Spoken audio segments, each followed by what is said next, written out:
Hello, everybody. And now I suddenly remember that I did not put Twitch up, so hold on just a sec. I can't actually see chat yet because I'm very forgetful and always do this. I'm going to pop it up. Oh, now you can hear things because my subscription elapsed and I haven't, so I have to watch ads. So an ad came up even though I was trying to silence things. All right, almost there.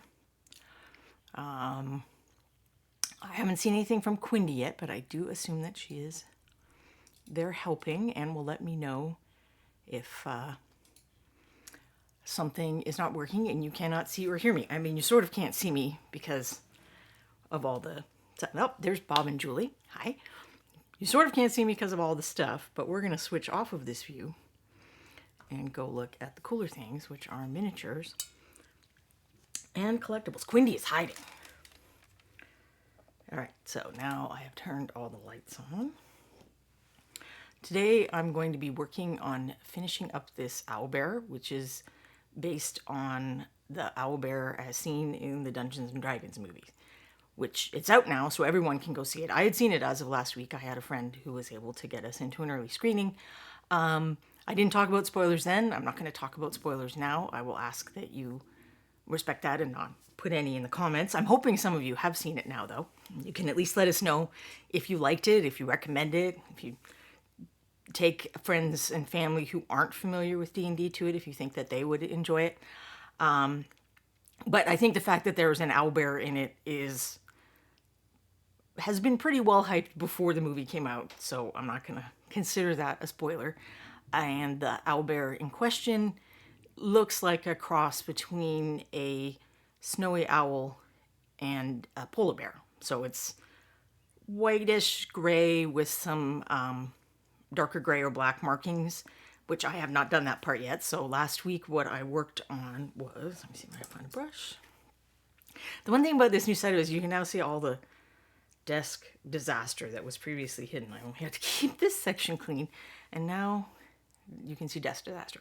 Anyway, so I initially applied paint using 3 different values. So there was the lightest value, which I used. I didn't go with straight white. I went with this bleach linen because I was trying to get warm, slightly yellowish color in the shadows for the polar bear part of the equation. So then I mixed, this is already a warm gray. This is mountain stone. So if we look at it next to a pure neutral gray, and we can compare that to the owlbear, there are different kinds of gray, and this is definitely not a pure neutral gray. I've said this before. If you've watched before, I apologize, but in case someone is new, I think that these neutral kind of grays and blacks, I have black somewhere. These are not very natural. These are man-made colors. They don't look great on natural things like stone and fur and stuff like that. So I tend to add a little something to them or start with colors like this mountain stone that Anne already added something to, so I can be lazy and take a shortcut. But I did add even a little extra brown. I didn't get my brown on. Hold on. I use this uniform brown because it's a fairly dull brown with a bit of yellow in it. Because one of the challenges that I'm going to have here is this is a really desaturated color scheme. It's all browny grays, browny blacks, browny whites, that kind of thing. So as soon as I start putting any other color in, which I'll talk about the base when we get there, if that color is very strong, it's really going to stick out. Now that's going to work great on his eyes. If you didn't watch last week and you want to see how I got here, the video on demand is available here on Twitch still, and you can also watch it on Reaper's YouTube channel. And I showed some reference photos of different snowy owls because the patterning actually varies pretty widely, it turns out. But they also have these like really great, bright, saturated yellow eyes. So that's going to work out well. That's going to stick out amongst all these more neutral colors.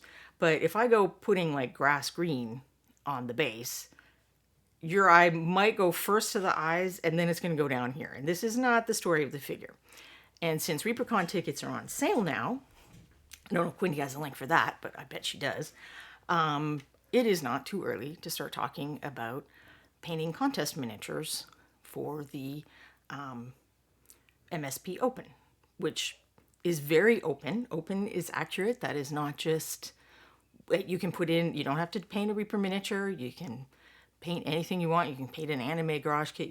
There's people who make their own puppets or other figures. I think we had jewelry last year, and a guy who made his own like tankard and then painted it. So it genuinely is open, but it is also open in the sense that you do not have to be a rock star painter, sculptor, whatever to enter. We like minis. We want to see all kinds of minis, but I know that people are also looking to improve their craft, and some people do want to paint a little more artistically, or even make, there are a lot of what applies to anything that's visually effective is just as meaningful on a tabletop level and can get you more bang for your buck for speed painted miniatures than if you don't think about stuff like, my husband's doing something in the kitchen, so if you heard some noise, he's throwing pots and pans around. A link to ReaperCon tickets, Quindy, aren't they on sale now? So talking about stuff like how do you work with desaturated colors and keep the focus on the miniature, that applies just as much to a tabletop miniature as it does to a contest miniature. So I think that I'm not, making too selective of an audience if I talk about that. And Quindy has popped up the link for ReaperCon, which is reapercon.com. So if you're on YouTube, you can go there too. It's very easy to type into your browser. And it will give you more information about the events if you want to know more about the MSP Open and what the actual rules are, which categories things would go in, like what counts as you sculpted enough that it's an entry where we look at both the sculpting and the painting versus an entry where we just look at the painting versus is it a vehicle and what do we look at there. All that stuff there's a page for that up on the website, and there are also links to several years, if not many years, of the entries from previous contests. So you can see that I'm not kidding you. There is a range of content and painting ability, aims, time put in the contest. So anyway, I'm sure that I will go into that in a lot more detail. I've been kind of collecting some of the miniatures we've painted here on stream to talk about, if you got feedback because one of the nice things about the MSP Open is you can get feedback from your judges and other of the painter, sculptor teachers that are there to, you don't just know what your general level is. You get to say, okay, if I wanted to try to get to the next level, what would I have needed to do? What could I look at doing on my next figure? That kind of thing. And I have saved some figures or dug them out of my speed painting contest or whatever, where I can do that. I can go through, here's the kind of critique it would receive, and this is what it would look like if I put it into play. But that is for another episode. Today we're going to talk more about the D&D movie, or even being a collector. I think I'm going to talk a little bit about a collector, because we had some adventures with collectibles from the D&D movie, which no one has said that they've seen yet in the chat. But let me know. Quindy has also put in a link directly to threads about the MSP Open contest. All right, so where am I going with this owlbear? We need to go back in. So I put in a lot of shadow and stuff like that, but I need to put back in some light, and I need to pull out more of this fur and feather texture. So this is what I started with. I didn't start with pure white, which I often do when painting whites, but I did not in this case. I started with bleached linen. Dragon white is the white that's in the Learn to Paint kits. I have pure white here too. Anne has said it's the most pigmented of the whites, so if I feel like I'm not getting enough brightness out of my dragon white, I will switch over to this, although I don't have a little sample on here. I usually put a little sample on my paints like this, which is probably not very meaningful on camera. I did figure out how to dial down the brightness a little, so hopefully these white things are no longer glaring and you will be able to see more of the detail. Oh, and then after I established, kind of the shadow areas to bring out the contours and stuff, I did an overall wash with slightly thinned down superwash bone shade. So this isn't currently available. You could make a similar color by mixing the, getting something like this mountain stone and mixing just a little brown in. I think you'd get a similar color. This is what the bone shade looks like straight out of the bottle. And this is what it looks like thinned down. My wash was probably somewhere in between those two dilution levels. So let me get some, I think I'm actually going to start with the bleached linen. I put enough shadows and wash and everything in there that I don't think I should jump straight to the white. Tyler the Tired has not seen the movie yet. Would love to when the wife and I get a date night. I think that you would have fun with it. I don't know how old your kids are. It's PG-13.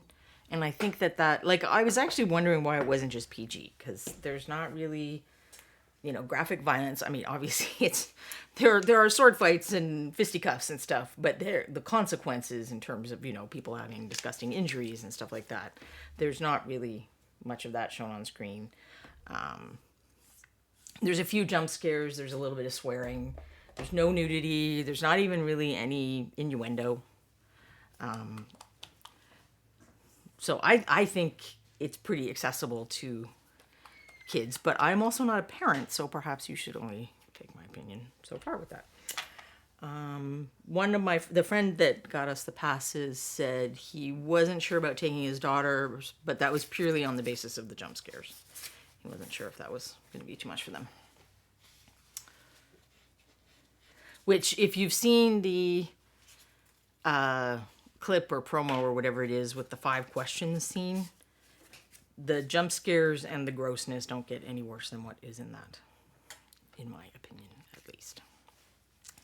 So what am I going to use? I have been liking these rounded top brushes that are, well, okay, this one's a makeup brush because that's what a lot of people use. This one's by Rosemary. I also have some by Army Painter that are specifically for dry brushing. I don't know if is it finally time to use the biggest one? Maybe it is. We'll just go over a little bit at any rate.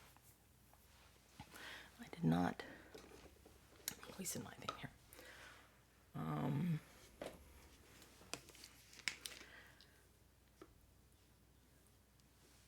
So we had seen the movie and there, it was the kind of showing where there weren't any special tchotchkes or whatever for attending, because it was actually mainly for employees of the theater chain, which my friend happens to be. And so we didn't get like a map or a poster or any of that kind of thing that you sometimes get when you see a movie earlier, first night that it's out. Hello, little kitty. What's up? I know, but they can't see you on camera anymore very well. And you don't care. Come here. Okay, no, I'm not going to follow you. All right. We'll switch back to this view for a minute because we have the sad little kitty that always wants hugs at 2 p.m. I don't know what's up with that, but she's very consistent about that. Hey, Babatuk 4. Haven't been able to watch live the past couple of weeks, but the new setup is great. Thank you. Tyler the Tired and Quindy Lou and Masera are happy to see this little kitty, who, if I didn't pick her up, would make a lot of noise and be very distracting. So don't make your evil face. It's funny that photogenic seems to apply to cats too. This is a very cute cat, and she's just not that photogenic. It's really hard to get a good picture of her, where our other cat, you can just pick pictures of them all day long, and they're hilarious. So I will skip to the collector part of the story, since I can't paint right now. So this is another, where can you see him? This is another character from the movie. I'm not going to say more than that, but I'm obsessed with him. And I saw that they had these bag pulls. I don't know. You're supposed to clip it on your backpack or whatever. But they come in blind bag things. But when I looked at the picture, it looked like it was actual bags, and I'm like, well, it's possible sometimes to kind of feel in a bag, because there's one other thing. It's just a silhouette, but it looks like it was some kind of dragony thing to the owlbear, and then everything else looked like people, and the people kind of had like big heads. And I meant to bring one of the people over, and I didn't. So you could like distinguish the people. So I thought if they aren't packed in like plastic shells or something that prevent me from, grabbing a little, I maybe can see if I can pick out a dragon. So we went, and I was pretty sure that I had the dragon and the owlbear and some characters. So we got those and we got home, and that was correct. We did get one double of Simon, but I got that little guy. Because I was originally like, should I just go buy him on YouTube? And my husband's like, no, I would like to have the characters. I mean, you don't buy things on YouTube, you buy them on eBay. So that one we got lucky for. Then I found out that there was a big Funko of that. Yeah, and she's licking me right in the ear. She's very, I don't know if it's because she's got a lot of white, but she feels like cleaning things is a very important part of her job. So she cleans us and chairs and windowsills and sometimes the other cat, but she doesn't like him very much. So it's like you could spend all day cleaning that guy. He goes outside and rolls around in the dust, so he needs some help with that. But she mostly cleans us and gives us the little kisses. She has a very raspy tongue, though. I don't know why all of that cleaning hasn't worn her tongue out. Where the other guy, Corvin kisses are just, they're like little butterfly kisses. You can barely feel them. And they're given out quite selectively, so you feel honored when you get them. So there was this big red dragon Funko Pop, and there's Funko Pop of the characters too. I don't know if I can't remember if there's a Funko Pop of the owlbear. But then I realized that it had come out like February 28th, which is like a month before the movie, and it was a Walmart exclusive, and it was sold out. So I was a little cheesed about that because I'm like, selling out before the movie is even there. So that was all over eBay. But it turns out that Funko itself and now other collector places, I don't know if they did another run or it was just like Walmart got it earlier, what the deal is, but you can now get that. But it is a jumbo Funko, so it's a little more expensive than the regular ones. Masera says, my all black kitty loves to clean the dog's ears. He hates it. But I bet it's good for him because he probably doesn't, otherwise you have to clean out their ears yourself. But dogs and cleaning, yeah, they're not big fans typically. Are you getting impatient? Do you want to go down? You want to show everyone how cute you are? You're very cute. You look very sleepy. This is nap time of day for both of them. Apart from that, she has to come bug me for snuggles and then she goes and takes a nap. Right? Right. So I got the Funko Pop. But then, so there was this Thursday, I guess, my husband saw this thing that AMC theaters were having a promotion where you could get this like big D20 popcorn bucket when you went to see the movie. And we have an AMC in town, but because we're like the town that Regal headquarters are in, our AMC is fairly terrible. Like if you go and look at the Yelp reviews, it's like, ouch. So we thought there would be a chance that we could get it there because that is not the first theater people think of going to see a movie at here. And we were driving around Thursday night and we're like, well, it's already like 9:30, 9:45. The last showing for all movies at that theater has started. They might have even just closed up the concession stand. We'll just go tomorrow before the first matinee, which we did. And there were at least like 10 other geeks in line. And all of us geeks were disappointed. They had sold the last of them the night before. And there's just so many of them on eBay for ridiculous prices.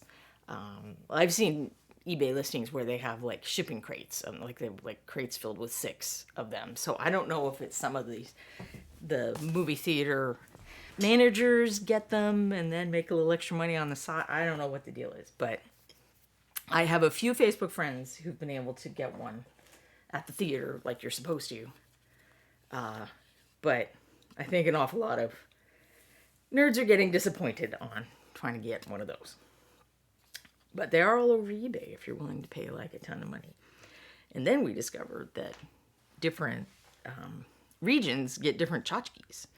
So in South America, they've got that big red dragon. They've got like a dragon head popcorn bucket. And then in some of the Asian markets, they've got this super cool drink thing. Like, I don't even know. It looks like a dice tower more than it looks like a drink thing. Oh, I did not. I have somewhere. This is very helpful if you're, it's challenging to dry brush like colors because you got white paper towels and you're doing like white or whatever on a paper towel. So if you get those blue shop towels, you can use that. I'm trying this. Some of the YouTube gurus say that you don't want a like super dry brush. You want to have a little bit of moisture on there, and that's partly how you avoid chalkiness and whatnot. I think I just got too much on it. So this is one of those things that people counting money use, but I think I put too much water in it just to moisten it up a little. But we'll see how it goes. I'll start with a light hand, and I will try to start somewhere less interesting.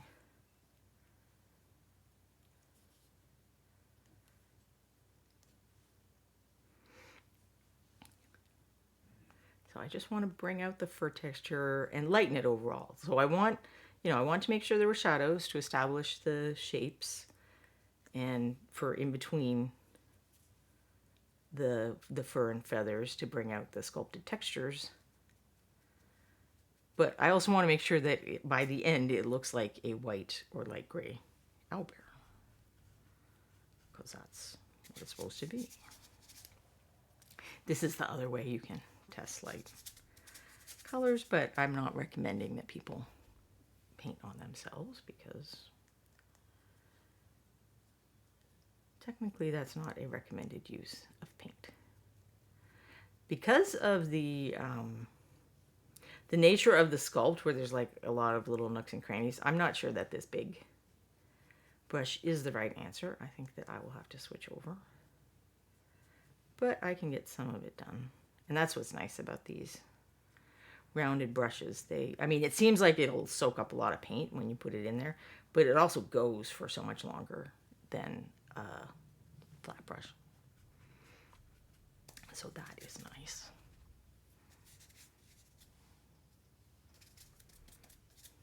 This will work better if it was something actually textured, but I keep thinking I have these like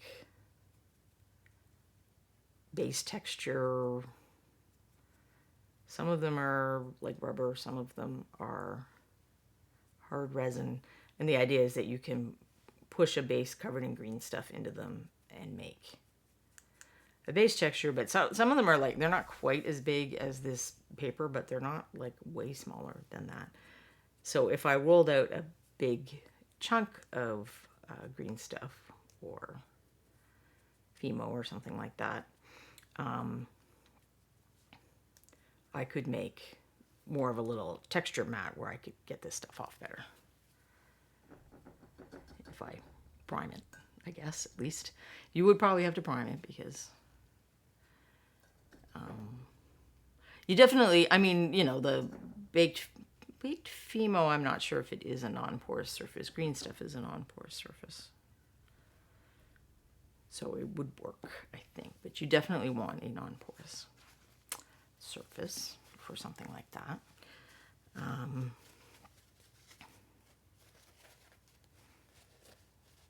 So anyway, as a collector, which I'm guessing that some of you listening are, even if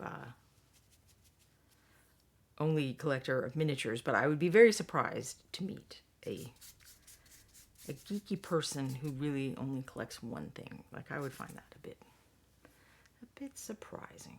I think that many of us have kind of a collector mentality. I'm typically not I've got to have it all type of collector, because that is a very bad financial plan. And I have enough bad financial plans. I don't need to look for more. But I do get my little heart set on some things. And I would love to have a red dragon head popcorn bucket. Well, I probably wouldn't use it as a popcorn bucket. I would probably put other things in it, like dice or something. And my husband would like to have the D20.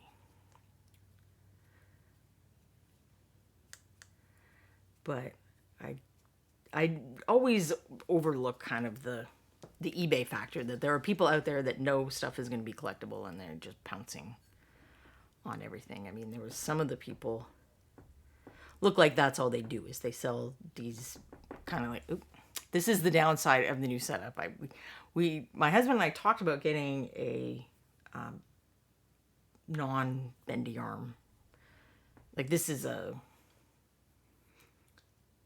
like some kind of wire surrounded by rubber cord, so it's very flexible and it reacts a lot when I jab it with my my magnifiers, which I inevitably do because I'm trying to give you, the painter's eye view.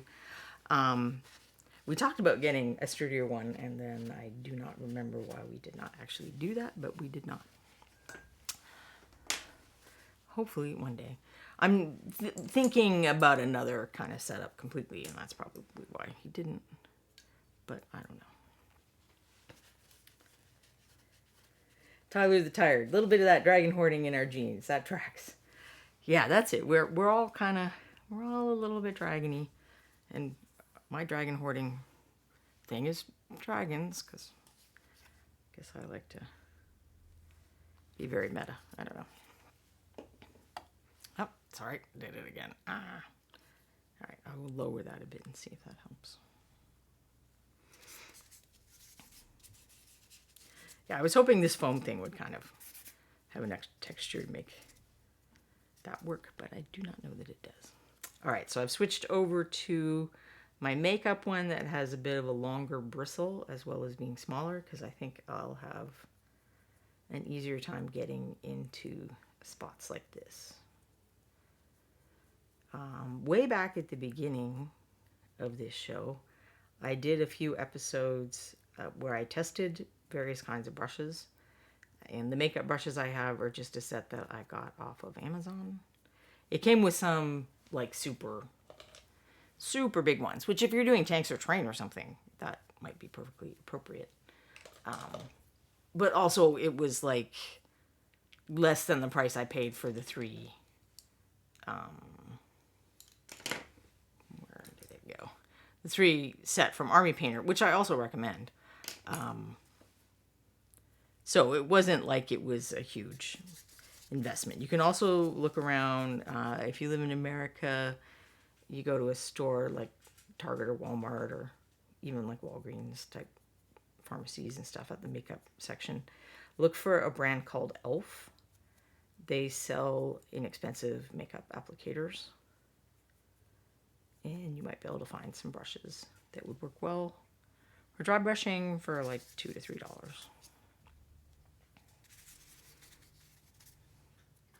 I have an Elf one here somewhere, and I think it's wandered off to a less accessible part of my desk. So this initial, this is not quite white, so this is my bleach linen. This initial application, I am putting even into shadow areas because I do want to have the overall color of this be lighter. So I'm trying not to erase all the work I did in the last episode. But I also want to make sure that, he was looking pretty gray when I started. And I think that now I'm feeling like maybe I didn't take the brightness down enough. So I think he might definitely be looking lighter.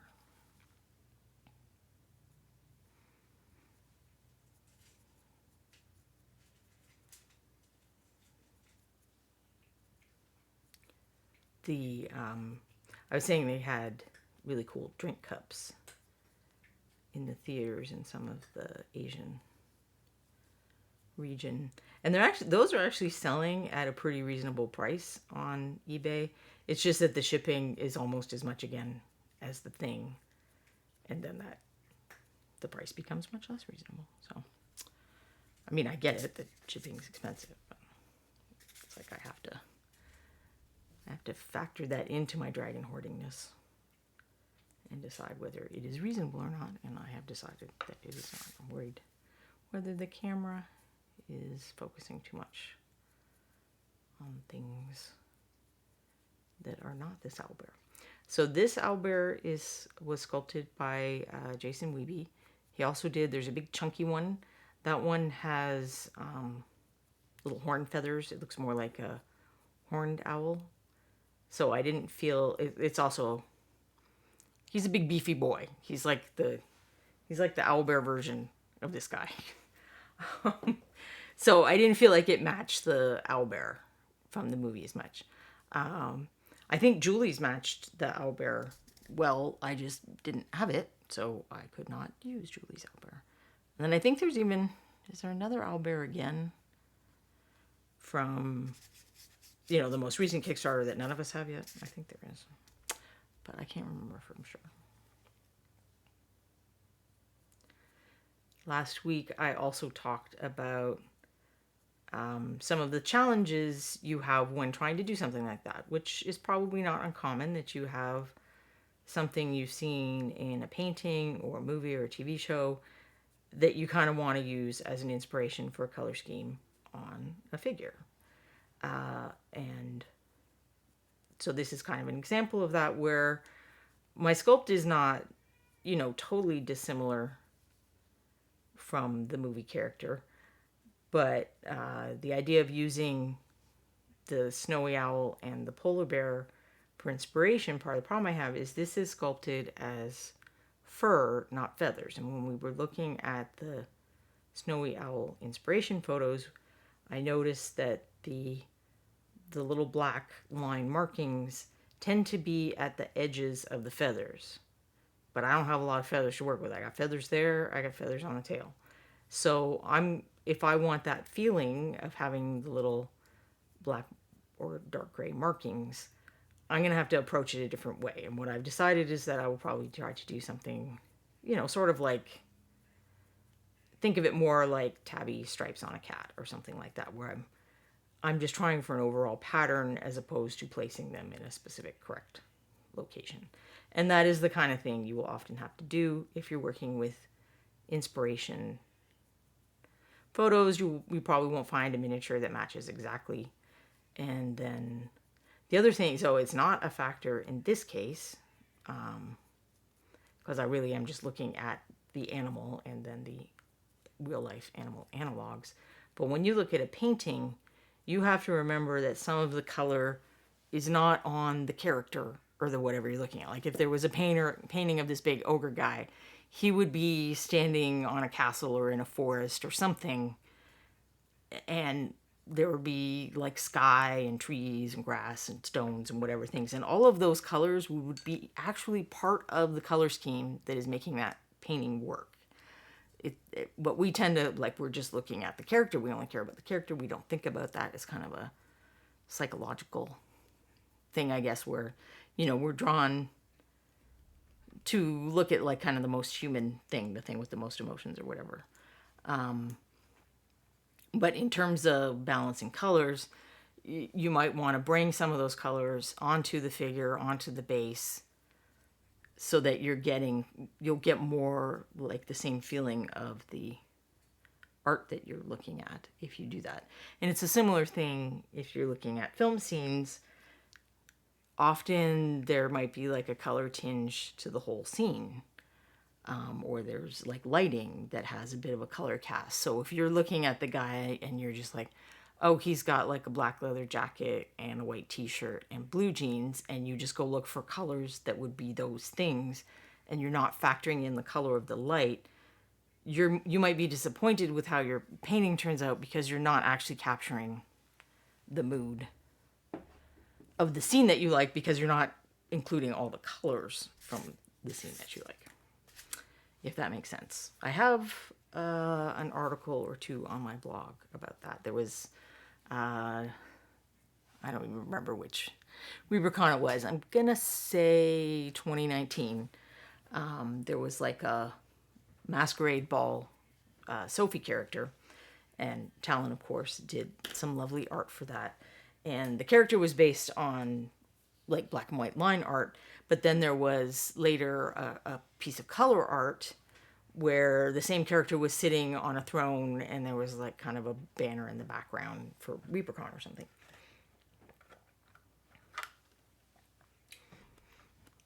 So Ron wanted me to match the colors from that, and I did, but there was black and red in that picture that was not on the figure, and I chose to not add them to the figure. So the feeling, the kind of sinisterness that's in that particular piece of art, my version of the figure isn't quite as sinister because it doesn't include those colors. Well, there's also brown from the wood chair that she's sitting in that was not on my painted version either. So that's kind of a simple example of that. And then there's, I think the article's called You Can't Do That in Miniature Painting. It's actually 2 parts. And it looks at the Death Dealer, very popular piece of art. But there have been several miniature versions of it. And if the miniature doesn't have all the background stuff. Well, the background is a huge part of what makes that painting work. And one of the miniature versions, the person did do the background. So they've got him standing in front of a backdrop. And I did some digital editing.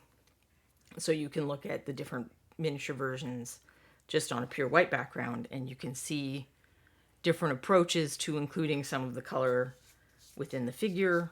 In this case, it was the reflections in the armor and on the horse's fur. And why a higher level of contrast than you might think you need on a figure like that, that's kind of like black on black, is more visually effective.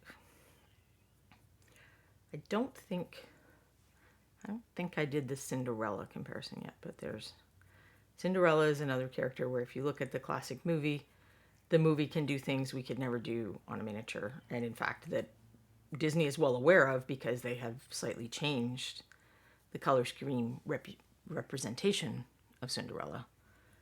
And I'm sure it's because of, merchandising and making figures and putting things on lunchboxes and all that kind of stuff. Because she's very super pale blonde hair, super pale skin, white dress. There's no contrast there. But it works in the movie because when she's wearing that, it's at night and she's usually silhouetted against a really dark color, and then they use blue in the shadows to evoke that nighttime feeling, and it works. Also, that's something that's meant to, I don't remember how big a movie screen is, but there's a bit of a size difference between a movie screen and a miniature. So being able to zoom in on a character's face and see detail and stuff like that is something you can do in a movie that you cannot do with a miniature. Or even like a Barbie doll or whatever they're, the kind of merchandise that they're making. So over the years, Cinderella has gradually shifted to having more of a blue dress, having a darker choker. There's a few other elements that have changed. That basically they've added contrast and lining to Cinderella overall character look. And then you can see, if you look at the live version, it takes it even further again, where her dress is completely blue. Because there, you can't control the background as much. There are going to be real complicated, colorful objects in the background, even with movie magic. So they worked with more saturation of color and stuff like that to make it work. So this is why, if you've tried to take color schemes from something, these are some of the reasons why it may not have turned out quite as well as you thought. Because it's really not a question of, oh, I love the color that person painted the cloak green. That green is amazing. I love it. You love it in the context of all the other colors that they used as well. So you can't necessarily, they tell you their green recipe, and a lot of us are nice and share information with each other. So you might be able to find out exact details of stuff like that. It still might not look the same or look as nice because you've inserted that green into a totally different context than what they did. I'm seeing a few parts where I think I needed more of that initial color. So I will have to backtrack a little. So now I am trying to concentrate this more on, I'm trying to think about, places where, you know, the sun is coming down and hitting him as he runs across the field to eat your face.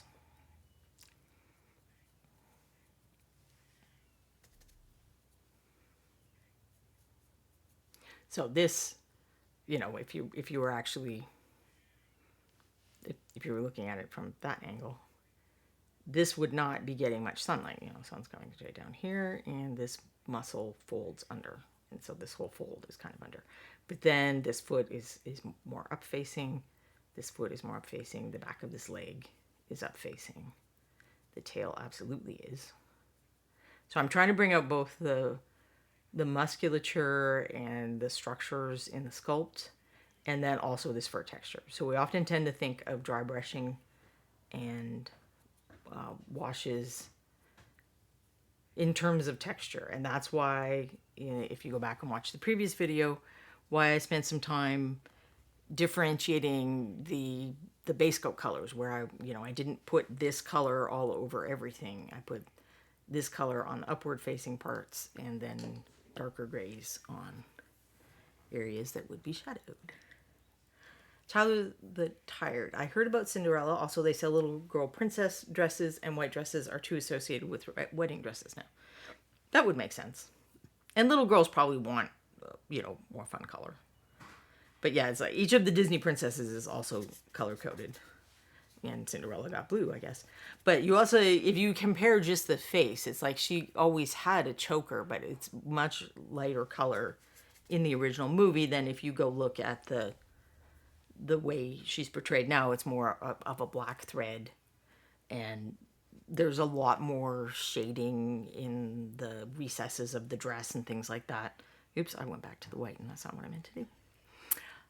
Really, basically, they added contrast and lining to Cinderella. So these are things that people at ReaperCon and who otherwise ask for feedback often fight and feel are unrealistic, but they're not. Lining is essentially, do I have an example here? Yeah, you see how there's kind of a dark line under there? Let's put some paint bottles up here too. There's a dark line under there. There's a bit of a dark line under the cap. That's a shadow, and the way we represent that shadow on something as small as miniature is a dark line. So there would be a line of shadow.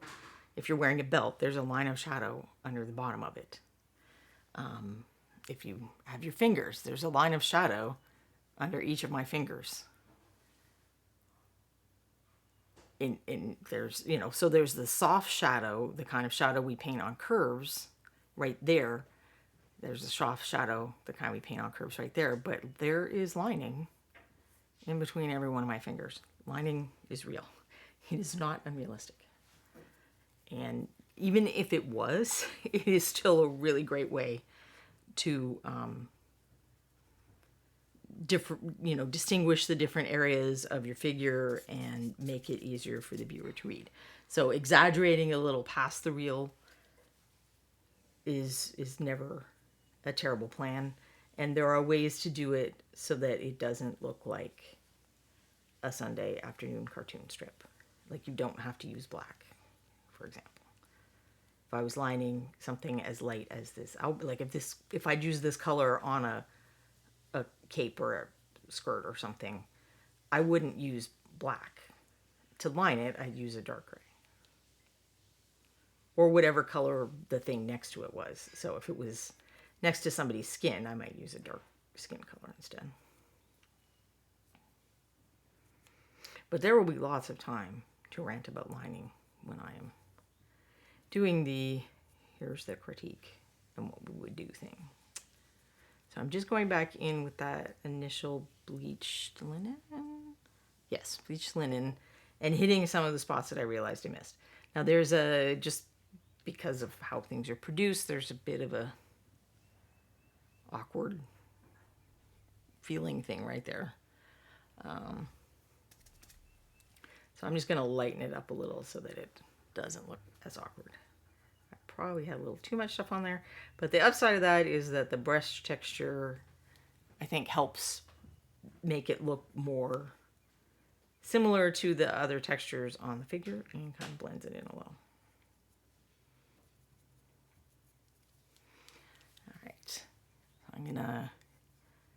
I'm pulling, you can't see me because I don't have the other camera anymore, but I am sitting further back. I'm holding him further in front of me and trying to take a look at the big picture, which is something that is really helpful to do when you're painting. Like I should even, I should be holding him out here, but then you guys aren't going to see him.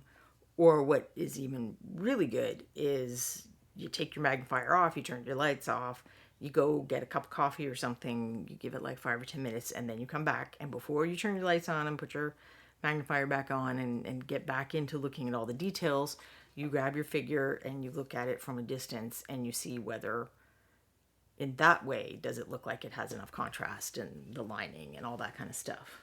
Because often that stuff seems too extreme to us because we're painting in this mode where we're like this and we're focused on the little details and we're not thinking about, well, how does it look? How's it going to look when I drop it on the table next week? And people are, 1 to 3 feet away from it. I am actually going to grab the pure white and just do one more pass with white on those uppermost parts. And then if you're painting something over a period of days, maybe you do want to work on a really fancy entry for the MSP Open or the monthly contest that they have on the Facebook group. I'm not sure what they just announced the results of the most recent one. But I don't know if the next figure has been announced yet or not. Maybe Quindy knows and she can tell us in chat. So in that contest, everybody works on the same figure. And then and I think you can only submit one picture. So if you want to do like multiple angles, you have to do something else. And then all the pictures get posted in a separate directory, and people, based on the likes and whatnot, decides who the winner is, and then that person picks the figure for the next round. So that is fun. It's kind of fun to see something like that where everybody is working on the same thing, just how different the interpretation can be and how different the mood can be based on different colors and what kind of scene context you put the character into and stuff. So I've always enjoyed that kind of contest where everybody's painting the same figure and you can kind of compare the effect of different choices. Because it's often pretty apples and oranges to compare, two wildly different figures. For me at least, I don't visualize things very well. That's one reason I do repaints on the figures that I'm giving critique to, because I want myself and others to be able to see very literally, like, if you did these things, here's what it would look like instead. Oh, there's definitely a place where I messed with and I might have to get the flat brush out for that. Quindy LaRue, the quarterly contest is getting a revamp. I don't know the details yet, but I do know that the next figure has not been picked. Oh, and it was an owlbear, that's true. Yes, part of the prize of winning first place for that contest is you get to pick the next figure, so there's always a short delay before the announcement. I'm sure that is a hard choice. At least I'm terrible at choices. I've been trying to think what class to do at ReaperCon for like 2 months now, because the time of entering is nigh, and I don't know. I just kept looking through my options and going, nah, I don't know if I feel like that. I did that recently. I don't know, but I did finally pick something. But I'm gonna leave you in suspense a while longer on what that is. At least until the submission is approved, and I know for sure that that is what I'm doing.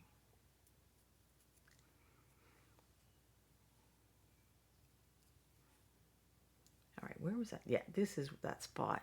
So see, it looks like kind of distractingly dark in this little crevice because it's so much different than the other parts. So the movie guy isn't pure white, I don't think. I think it's kind of more grayish. So I feel like I've captured the overall feel, and we can start moving on to some other elements and details. But kind of speaking of things to think about while you're painting and contest considerations and stuff, I'm going to show you what these guys are that are kind of off to the side on the screen a bit. So I told you I was looking for these bag clip guys, and this is the owlbear bag clip guy. And I don't know if Bob and Julie know how these are made, but it's not paint. It's like every different color is a different piece of this little rubbery plastic. So every one of these little gray dots is like a little gray piece of plastic, which is just, but the mold lines are like consistent. So it doesn't seem to me like it was separate parts that were glued together. I don't know. It's wizardry and I want to know how they did it. But anyway, that is not why I brought that guy over. So this is one kind of, goofy miniature sized character representation of that owlbear. And this is another one. So this is called a diceling, and they start as D20s. And then if you follow instructions of 5 to 7 steps, this one would turn into a black dragon. But I have the red dragon, so I left the black dragon in the dice to see what it looks like. You can see it's still got some of the dice things showing. But so here are two artists that kind of, or two this would be art teams, that kind of had the same brief I did, which is, here's this character in the movie, how do you turn it into a little figurine? And they both took very different approaches. So this guy is overall gray, which the movie scene owlbear is whitish, kind of dark, kind of light gray. Where these ones went with, this is more of a cream color, I think, not pure white. Let's get something pure white and compare. Yes, so this is more like the color that I started my owlbear with. In fact, it's exactly, I guess if I ever get a scratch on this guy, I can just fix him up with bleach linen. So they went with that, and they're relying on the high contrast between this very light color and this very dark color in a small area. That makes you focus on the face. So in this case, it's high contrast. Even though everything's kind of, he's the same color everywhere, the face markings are going to make that stand out. And these are kind of things that we have to think about as painters as well, where these guys, this team, the overall owlbear is light gray, and then they made just this face marking part white. So because this is the lightest color on this whole thing, your eyes are going to go right there. So they created the focus that way. And then they also have the brightest, most saturated colors. There's a little bit of like a dark orange, and then this bright blue. I'm not sure why the eyes aren't yellow like they're supposed to be. But, well, actually, no, now I don't remember what the movie owlbears were. I'm going to give my guy yellow eyes like the actual snowy owls. But maybe the movie one does have blue eyes. I don't remember. So they've created a focal point in a different way. Even though, like, these are a lot of weird, distracting shapes. But that color helps your eyes go right to his little face, which is where, generally speaking, if something has a face, that is the focal point of the figure. Or at least a focal point, and you do want people's eyes to go there pretty quickly and to return there. So you might want their eyes kind of moving around the figure. But you want them to regularly come back to the part that tells the story, which in this owlbear is right here. So it's this vicious claw and the face. I mean, this claw is vicious too, but because kind of you've got the bitey beak, you've got the grabby claw, you've got those intense eyes, that's the focal point on this guy. Unless I was telling some other kind of very specific story. So focal point is always kind of story dependent. If it was part of a diorama and the person fighting the owlbear was the focal point, then I might not make the eyes as intense a yellow as I will do for a standalone character, so that I'm not drawing attention away from the hero.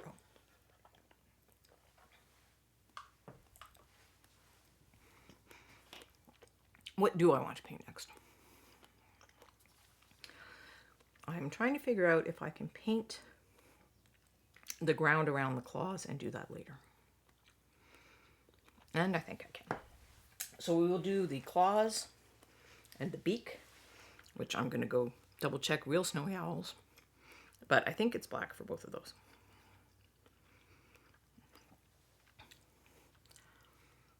So there's a kind of doofy looking snowy owl. Let's see who else we've got. So that's a black beak, and there's those nice bright eyes. And that's a black beak. And I guess we don't see anybody's feet. But if I look at the concept art for the owlbear in the movie, the claws are black. And you don't need to see my decluttering things. Oh no, I didn't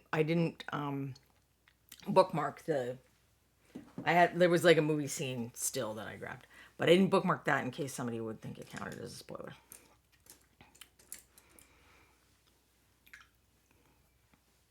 I try to respect the spoiler concern. So I think I want, just straight up black for that, at least to start.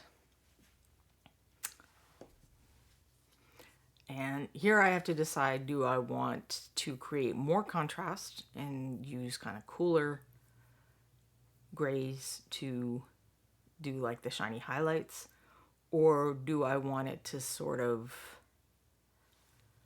mesh together more with the kinds of warmer browns, warmer grays that I picked on the guy? And that is an excellent question that I don't know if I know the answer to. I think I'm going to go cool, and we'll see what happens. Cool, that cool warm contrast. Sometimes you don't want to do it. Then things don't look like they're in the same lighting. I think it worked really well on this guy. So the skin, the armor, the door, all that kind of stuff is pretty warm. And then there's like blue in the shadows of the metallics. And that and the texture difference is a different kind of contrast. Like we often talk about contrast in terms of that value, having the darker shadows and lighter highlights and that kind of thing. But there are all kinds of contrast. And that includes kind of the finish of your paints. And then stuff like this, warm colors versus cool colors. Generally, I mean, it's always in context. Color is always relative to what else you got going on. But kind of the generic way of thinking about it is a cool color is one that has more blue in it, and a warm color is one that has more red, orange, yellow type in it.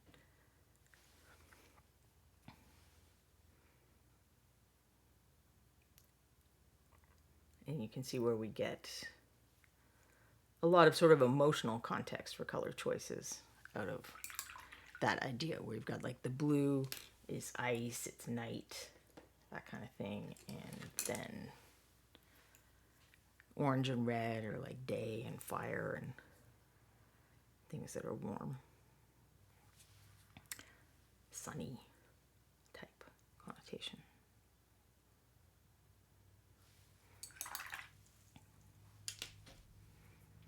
I guess I gotta do the inside of his mouth. I don't think any of these owls had open mouths, but let me double check. We have cranky owls. So I'm just gonna make that up. I'll assume the inside of the beak is also black, but do a little something with the tongue. And just like the people that made the plastic figure did, I can put a little more saturated color in here and help draw more attention to the face.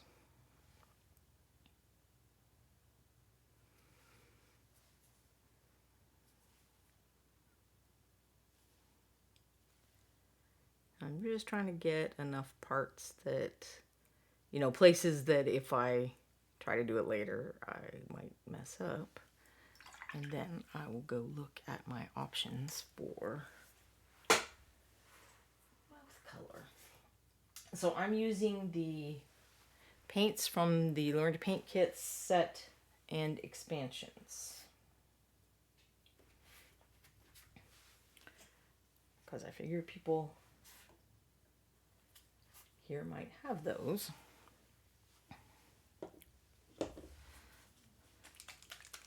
Sometimes if I'm, painting something for this that I have a particular color scheme in mind for, I will go pick out other paints in advance.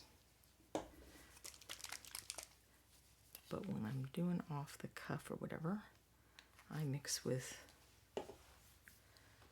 those paints.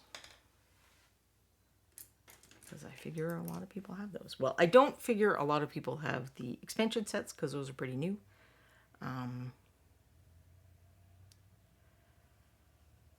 But probably some people do. So since this is so desaturated, I wonder if I can get a little piece of card. So I had a brighter red and I added a little bit of skin tone to it. Partly to make it look more like a skin tone, but also because of the whole colors always in context thing. This red is going to look more intense next to the owlbear than next to something full color. So we'll look at these two next to this guy. I don't know if there's a tremendous difference on camera. We look at them next to this guy. I'm going to do the brighter red just for the purpose of demonstration. I want to start the tongue a little darker so that I basically start with the darkest color and work up. Alright, so there's, we saturate a little more for the purposes of demonstration. So without any context, that looks pretty bright. Although I have mixed a brown, used dark highlights, mixed a brown into it. But if I get the straight red, then this one no longer looks as bright. So in the context of the owlbear, this red is going to be probably too much. It's going to be too in your face. So I want something more like that red. But for this guy, if I were doing blood stains or whatever, the bright color, there's more color going on. And he's still pretty desaturated, but this is going to blend in too much with the other colors that are on him. If that makes sense. He's the only other color figure I have here. Because I worked on him a little bit last week as well when the owlbear wash was drying. I worked a little more on the never-ending ogre and talked about how I really don't want to paint that weapon. And I think I have an idea or something to do with it instead. Somebody said something in chat last week, and I'm not going to do exactly what they said, but it did give me an idea for something I could do that I might have fun with. But it will require sculpting. So I might do a sculpting episode soon so that you all can have a good laugh, because I'm so bad at that. All right, so that's pretty dark, but I just want to make sure the recesses are dark where they should be. And now I can start using some of these lighter reds. But I'm gonna get just a little bit of gray in case I need to, or no, I had a lighter skin. That's what I had. Since a tongue is skin, it makes sense to use a skin tone to desaturate a little.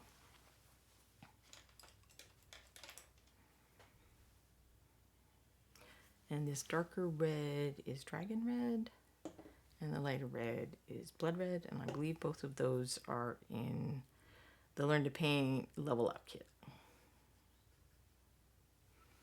And then there's some additional red that is in one of the expansion packs. No, Brilliant Red, actually. So Brilliant Red and Dragon Red, I think, are what's in the Level Up kit. And then that Blood Red is something I put in an expansion kit. Because the first set has no red in it.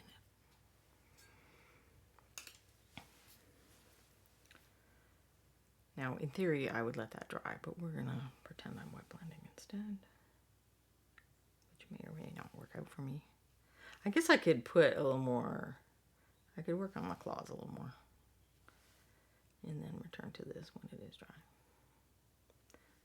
Because also this is so much in a crevice that I don't think you can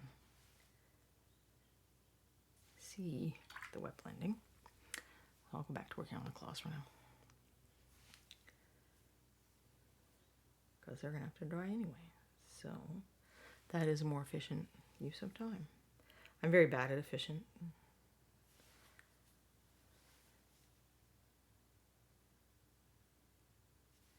Not just in painting, but in general.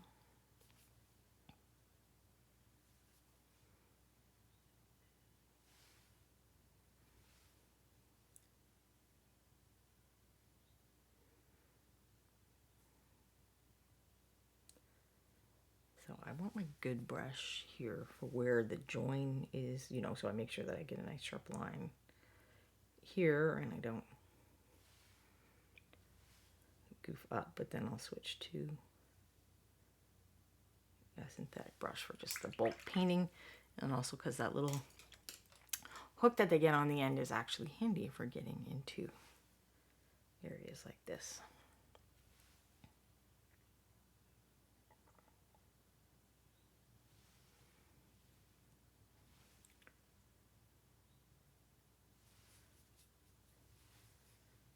So I did mention this last time, and I forgot to. Speaking of the movie, I did enjoy the movie. Do I think it's like a 10 out of 10? I mean, I don't know if I think anything is a 10 out of 10. But I do think it's at least a 7.5 out of 10. And it's just a million trillion times better than that first D&D movie that I went to see way back in the day with my friend. Well, with my DM, actually.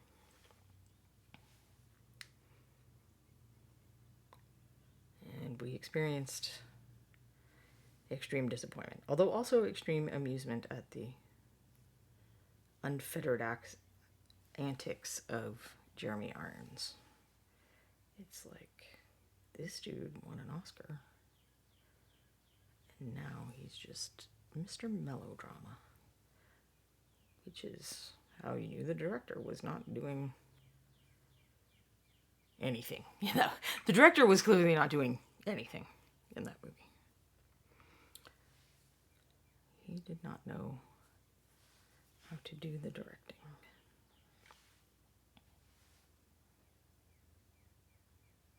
So I don't have to worry about lining here because I'm putting a black thing next to an almost white thing, and it lines itself in essence.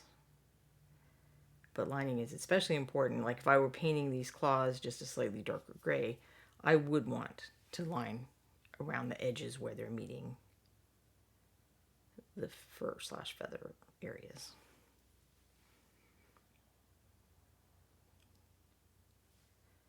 I would also probably want to, if they were lighter, I would try to do some kind of browny yellow grunginess around the bottom to imply that this is not a personal hygiene champion owlbear. He's too vicious for that kind of thing.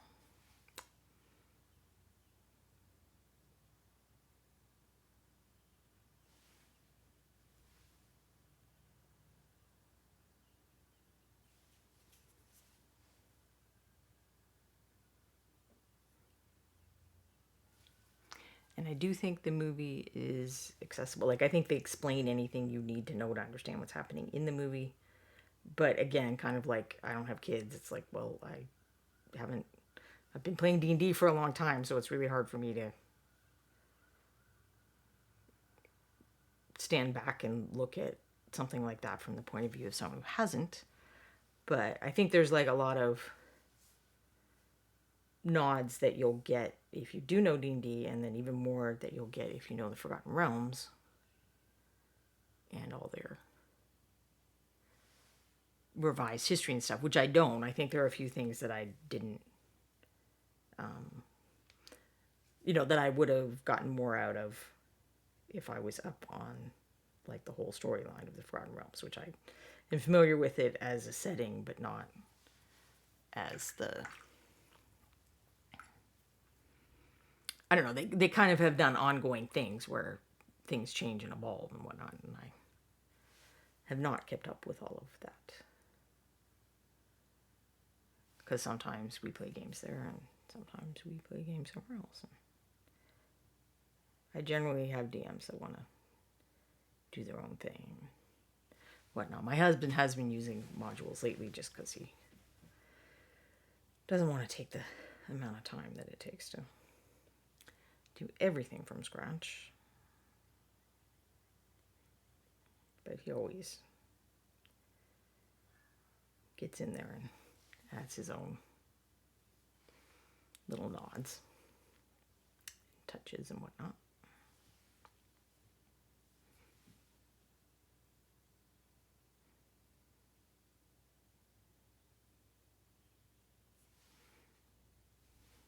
But I think a lot of the choices they made for character types and some of what the characters do, and I guess I can't be any more specific than that because then I'm breaking my spoiler promise, were done so that it is accessible to people who don't know squat about D&D.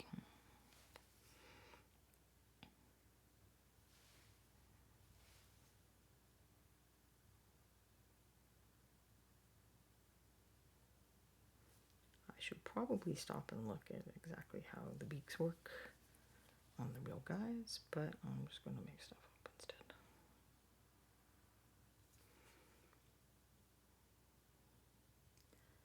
Because we are painting fantasy creatures. I like to use real things for inspiration. I know that Julie spends a lot of time looking at the mechanics of real animals and how their limbs and various body parts come together and the musculature and all of that, and that's why her sculpts are so amazing, and because they really feel real. Like, she really thinks about if a dragon existed, how would all of that stuff work and whatnot.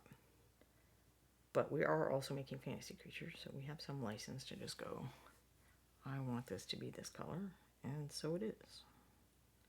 Like, if I wanted to say that there were neon pink owlbears in my game, I would feel just fine doing that.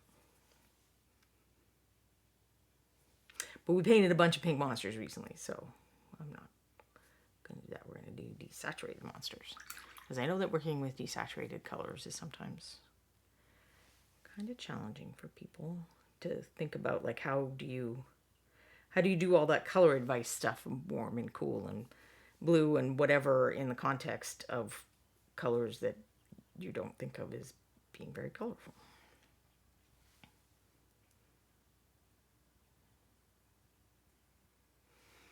Let's see.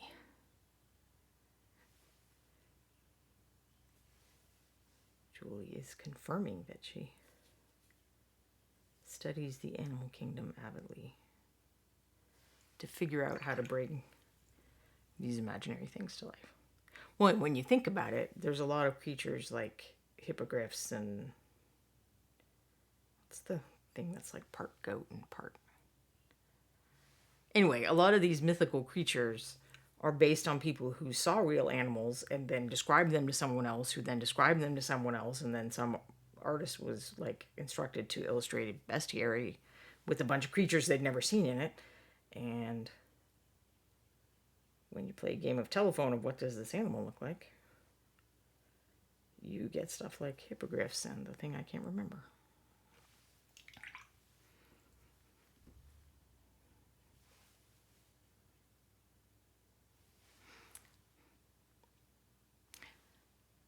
Julie spends a lot of time thinking about how would these kinds of creatures move,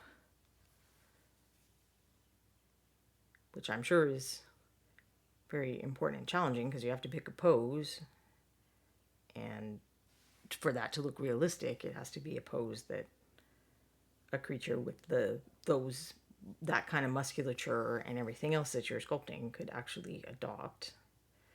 And then on top of that, the sculptors have to keep in mind the limitations or practicalities of the printing or the various processes of how they manufacture miniatures. So there's different kinds of molds, and the plastic ones can't tolerate much of this, and the rubber ones can tolerate a little more of that, and then 3D printing has other possibilities and limitations again.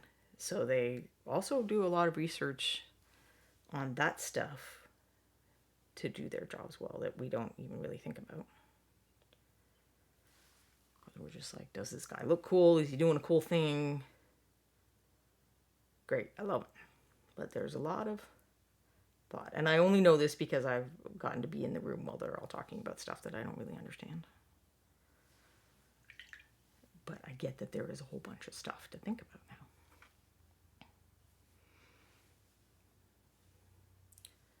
now. Is that a feather or a claw?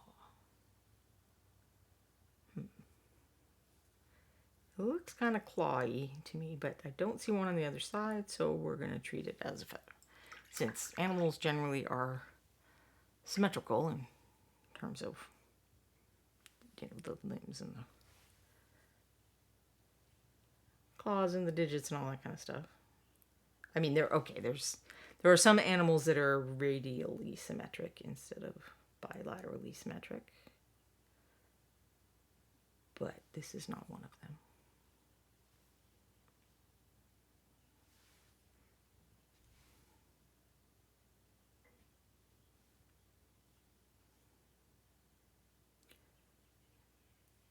And honestly, I understand this kind of concept of, like, I understand that it is a concept, radial versus bilateral symmetry, but I don't know if I could take the idea of, okay, a starfish works like this, how would some Cthulhu thing that was also radially symmetrical work? I don't think my brain would do that. So that's another thing sculptors do that are awesome.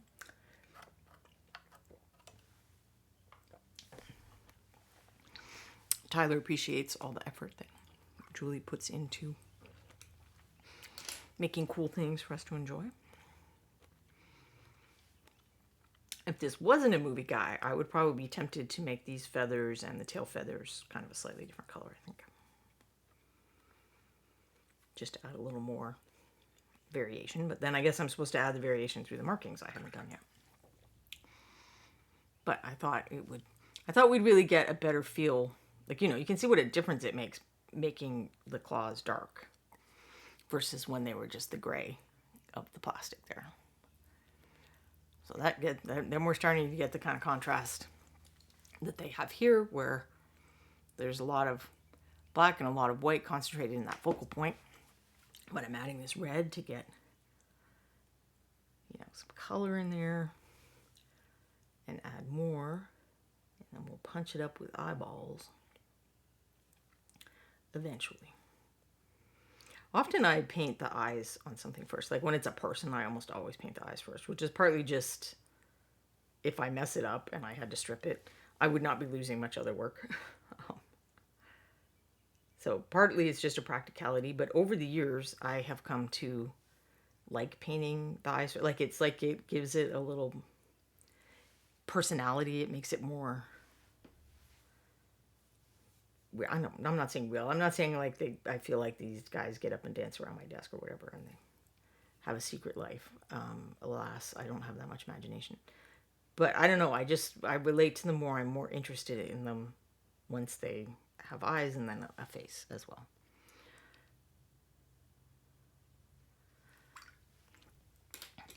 But I know another painter who has said she does not like painting the eyes first because then she feels like they're staring at her and it's all creepy. So everybody's different, I guess. But on those occasions when I'm painting some kind of creature where painting the eyes first is not practical, I don't know. I sometimes don't have as much fun as I do with the characters that I can paint the eyes first on.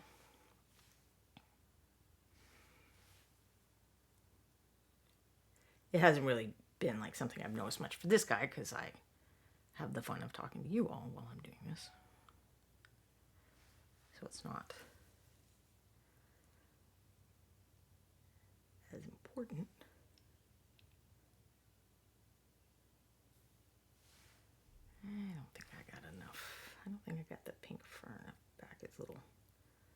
literal gullet, I guess.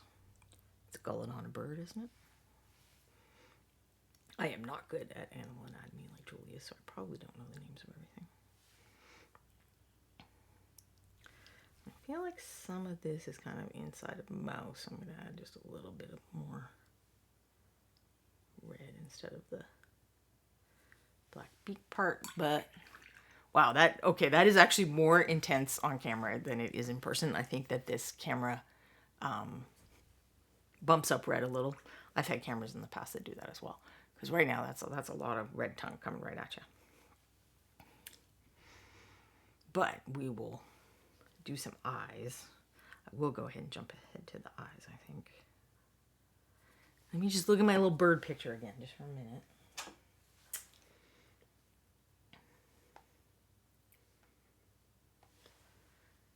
So yeah, they got a nice black rim around the eye, and then that one had a circle. Oh, okay, it is blue in the movie. Well, too bad. Unless you guys, okay, I'll work on claws for a minute, and you say in the chat if you feel like I should do these, nice bright teal blue eyes, which are very pretty actually, or if I should make it more like an actual snowy owl with these creepy yellow eyes. All right, that guy maybe needs to go to that doctor. So I will go ahead and check that I have a good coat of black on all my claws, and then start doing some highlights.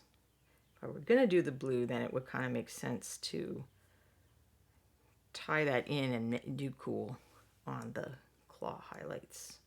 Use a bit of those same colors, but less intense.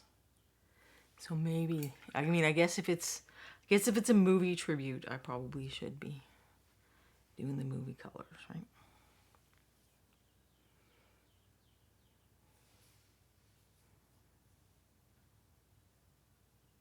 So typically I like to do, two full coats of paint on a surface to make sure I have enough paint film, nice paint film. And since some of these parts do poke out, even though it's going to take a little extra time, I'm going to go ahead and just give some real quick extra paint coat.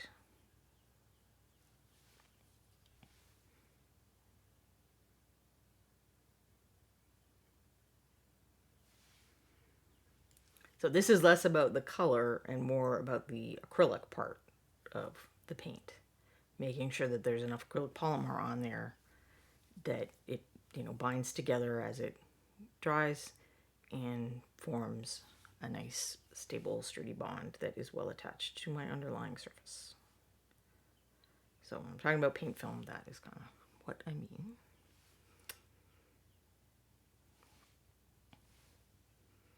But I have found that the vast majority of colors will require 2 coats to, if not more. There are certain colors that require more, but most colors require at least 2. Since I didn't prime this is a Bones Classic. Are you bendy? Yes, this is a Bones Classic, I think. Oh, look at all those claws I completely forgot on that other foot. So maybe I'll paint those too while I'm here with the black.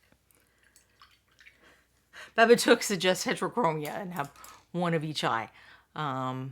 Tyler suggests for the pretty blue. And I like your way of dealing with choice paralysis, Babadook. And Tyler calls that the King Solomon solution.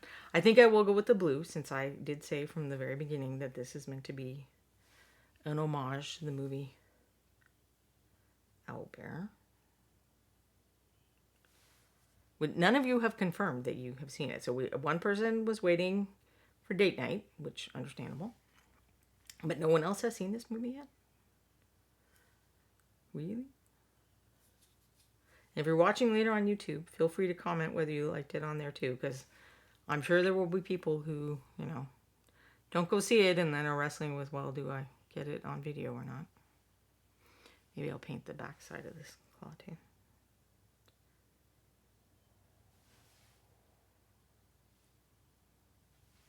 I do this all the time when I'm painting misfits. and forget. But it is worse on stream because I'm trying to multitask and I'm like notoriously pretty terrible on that. So I will not look at my yellows. I will look at my blues. We got some blues in here. Got dragon blue. Got this blue. I think if we add a little bit of white to that blue. But maybe we need to add just a little bit of this bright turquoise too, I think.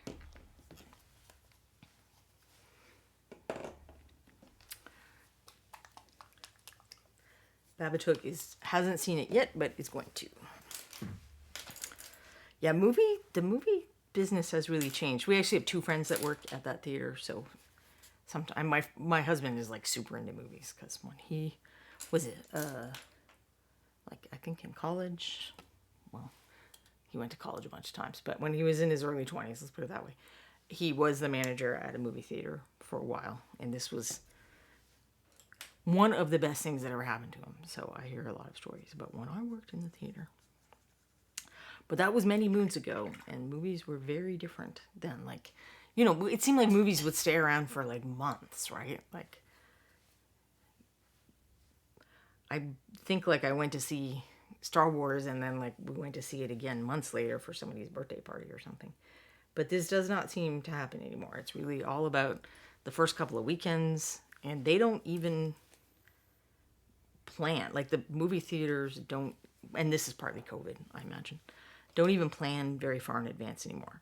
So we were trying to, we want to go with our D&D group, and we were talking about going on the 8th. And the movie times aren't out yet. It's like, what? The 8th. We're in the same month. Like, the movie times for the 8th are not out yet. That is just mental to me. But they don't want to get stuck having said that they'll have this movie in the theaters that no one's coming to see. And I mean, I totally get that. So they don't commit anymore. That far in advance. They adapt to circumstances for, you know, how many screens something's getting or not getting. I think that the D&D movie is doing well enough that it's not like it's going to leave in a week. I don't think it's like tearing up the charts, but they were briefly worried like the forecast was lower, much lower than people. Oh, why did I fill that in? Much lower than people had hoped. Because the thing about doing a bright color like that, whether it was the yellow or the blue, is covering over that black would be tough. So we're not going to. We're going to put some white in there. Or that is chunky. I was going to use some of that. Okay, honestly, my white's chunky. I didn't put a lot of water in my wet palette today because I planned to do dry brushing, and I just wanted to have enough that the paint stayed workable throughout the dry brushing process. I could put more in it now, I guess. But this is something I will very often do if I am trying to paint one of those colors that doesn't have as much, you know, yellow, red, some greens, some blues. They just don't have a lot of coverage, and that, like, especially if they're very bright saturated colors. And that is to do with the pigments. So that's not someone ripping you off. Because if I put white or gray or black or brown in those colors, I can make more opaque versions, but they're also not going to be that super intense blue or that super intense yellow that we saw. So that's kind of the trade-off. The super intense colors are pigments that are kind of transparent.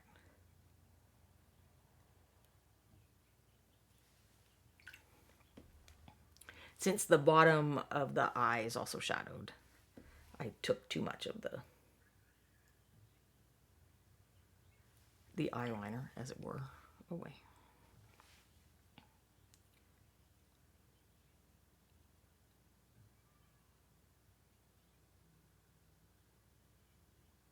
And when I'm talking about the pigment thing, it's like I have oil paints and I have watercolor paints and I have artist acrylic paints, and it's the same colors in every medium because it's the same pigments in every medium that have those properties. There are more opaque yellow and red pigments. They're cadmium colors. A, they're super expensive, and B, they're somewhat toxic. So you're not, toxic to producers. You can use them relatively safely in your own home, but not if you're like a brush licker. That would not be safely. So some people would choose, if you have kids or pets that you're worried about getting into your stuff, you might choose not to work with cadmium colors. But I just mean they're not like, it's not arsenic green like the Victorians had where, super dumb, don't do it. Cadmiums are reasonable to use, but they're not going to be something everyone chooses to use, and they're not practical for a miniature company to use. So this blue covers pretty well because it's got a lot of white in it, where this blue, and here's where you can see my coverage test. So there's like a little string of numbers there, here, it's still there on this bottle. And I do one swipe over that with my swatches, specifically to test opacity. And this actually looks more transparent on your screen than it looks to me, my eye, but it is still somewhat transparent. But even that is not, it's not as vibrant as this. So I'm going to use this one.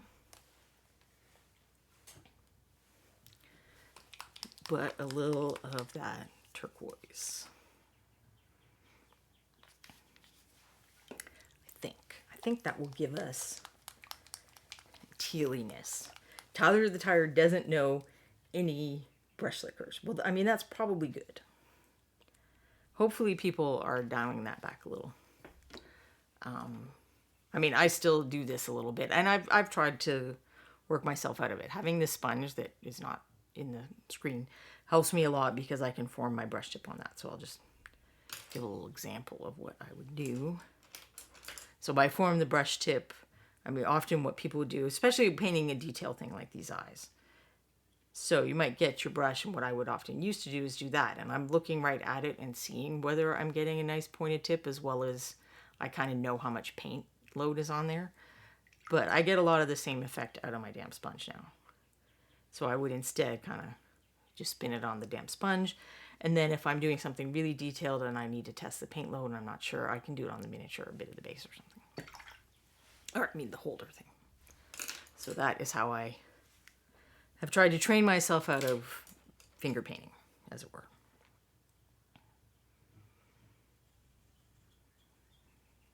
Ooh, that's a pretty color. Put just a little more teal in.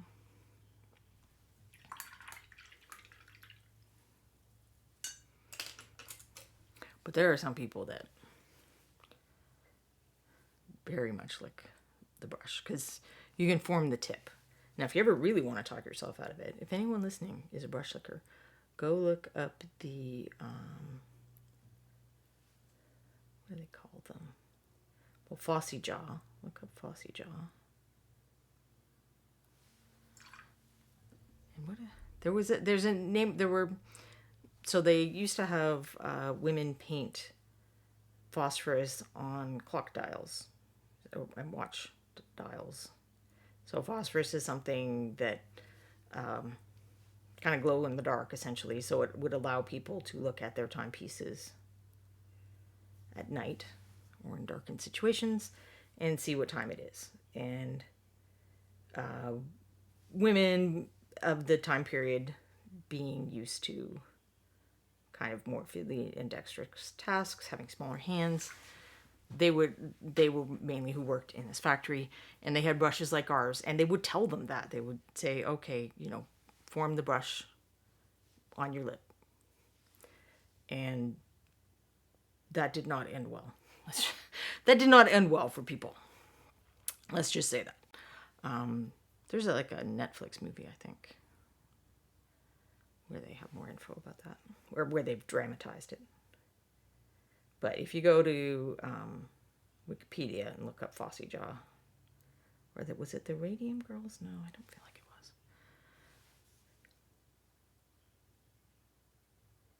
But there was kind of a name that ended up in the popular consciousness because they ended up trying to sue the factory. because they literally had been told to do this and that it was safe. And it turned out that people telling them that, some of them knew that it was very much not safe. So this wasn't just one of those, oh, we don't know that this is bad for you situations. It's like, well, we know it's bad for you, but there's no better way, no better, cheaper way to do it. So we're going to stick with this and then pretend it wasn't a problem. Ooh, he's pretty creepy staring. Now that's just I'm going to make the eyes much brighter because right now the black dot wouldn't show up very well. But because they're a sphere, they kind of are going to get some shading and highlighting too. So I'm starting with a darker color for that reason.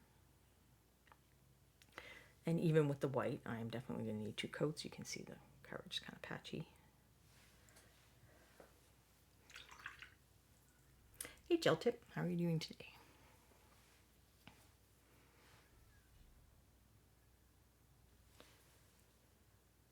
My problem when I use the like oil paints and stuff is that it's really hard for me not to get paint all over myself. It's not like I'm not intentionally trying to do, make the brush nice or whatever is happening to me here. I just am a disaster and end up with paint all over me. But I don't love painting with rubber gloves on, which is a lot of oil painters do paint with rubber gloves on. Oil paint itself is not actually toxic.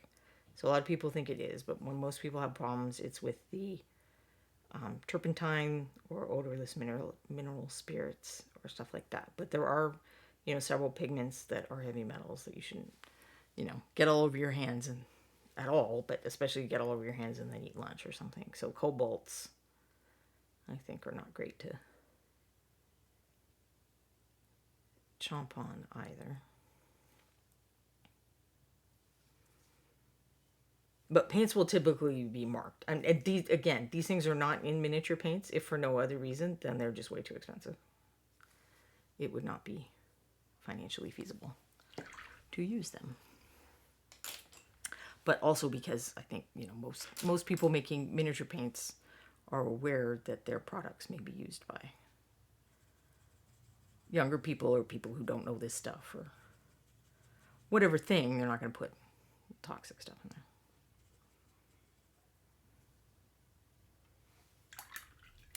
Viejo used actual cadmium until 2014, if I recall. Yes, there was a lady in the miniature community who got a brain tumor, and her doctor was curious about, products that she might have used in the hobby. I mean, inhaling like sealer sprays and stuff like that is certainly problematic. Airbrush vapors, all that kind of thing. But they did some testing on some of the paints that she had and some of the Viejo colors, which honestly just surprises me from the point of view of money, because I do buy real cadmium paints and I pay for the privilege.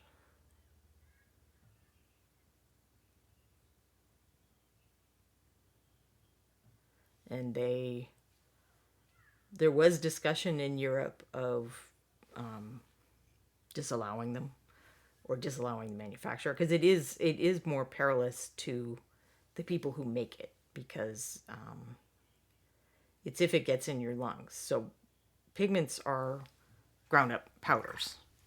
So you can see that if you're making something, it getting in your lungs is going to be more of a thing.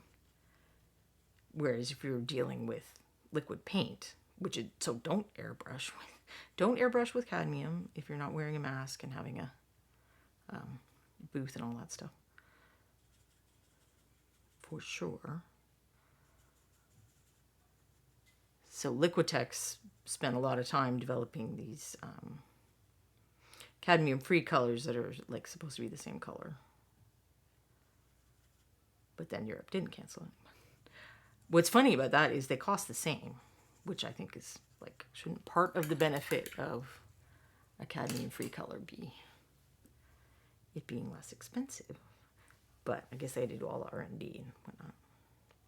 I felt like there wasn't quite enough green as I'm adding the white, that it doesn't look like it's not teal enough, it's too blue. So if you look down there, I'm leaving some of that darker color under there because the ball is, it's a sphere. The eyeball is a sphere, especially on this guy. I mean, you can see they're actually like poking out. So there's going to be more of like a shadow on the bottom.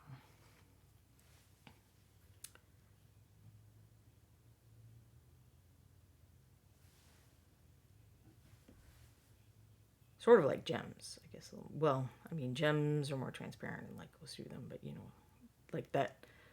That's why I'm doing multiple layers, where if this was like a small person eye, I would not have the dexterity, at least, to get too fussy about it. I still feel like we need more of this.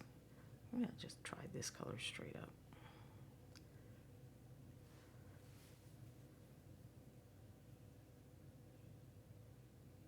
Which is the bright turquoise.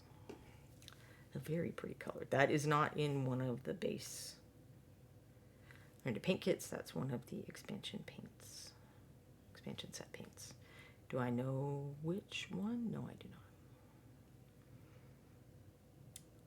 Did I keep the paper that might tell me? Probably, but I don't know where. So in those little sets, you don't really get like more instructions for painting, but you do get some tips of this color works well as a shade and or highlight or whatever with this other color that's also either in a base Learn to Paint set that it goes with or in the set of paints that come with it. And then there are visual examples that I painted using the Learn to Paint kit figures. So like the colors in the expansion kit for Level Up, I painted them all out on Ingrid's cloak. So there's just like this little roquette row of Ingrid's cloaks next to each other with the, well, actually I think the pictures are of the individual ones, but I did take a roquette picture.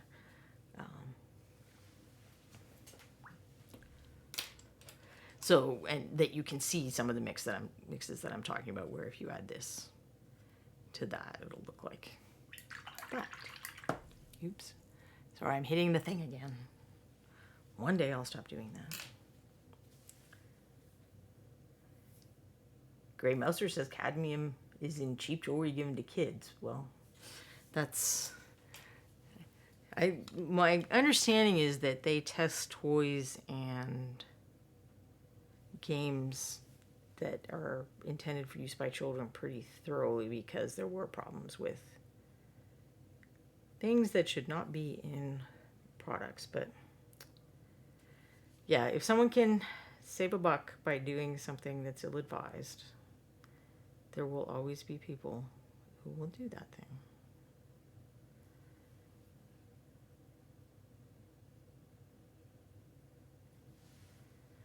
So yeah, that happens, unfortunately. Alright, and because I want him to look googly and crazy. I mean, alright, I guess I'll go look at what they did on the movie poster, but I like those, you know, the circle pupils that the actual owls had. So I suspect I'm going to do that. But let's go see what they did in the movie poster. Which my guess would be that the people who made those toys I was showing earlier might only have had that concept art that was in that poster. That I think was like one of the first posters that came out. They might only have had that to look at. They probably wouldn't have had movie footage. Yeah, he's got the circle one too. So this one's looking all menacing and stuff, and I gotta make mine look crazy pants. Cause that's fun. Now I have to try to figure out what would he be staring at? I'm going to do the left one first. Typically the right one is easier for me because I'm right-handed. So if I do the left one first, I'll probably have an easier time matching it and making, because I don't want him to look like cross-eyed crazy if I can avoid it. And I can't do my usual trick with small eyes of painting them looking off to one side. That's my secret tip for avoiding wonky eyes is if you paint the eyes of a person type character looking off to the side, it is much less of a struggle. So here I feel like I need to walk back some of the shading that is on the bottom of the sphere, just to make sure that that pupil is nice and visible. So it really was a ball, I would have kept it that way. But also eyes are a little bit, I mean, they do have like a certain jewel-like quality in terms of being a little bit transparent in places and so. Not transparent, translucent. Our skin is translucent too.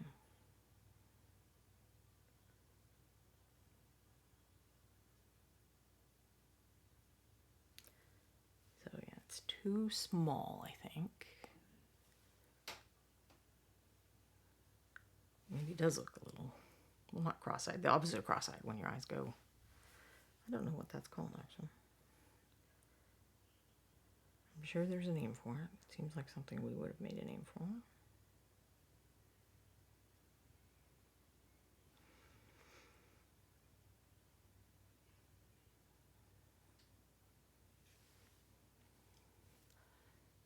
Alright, hopefully looks suitably menacing.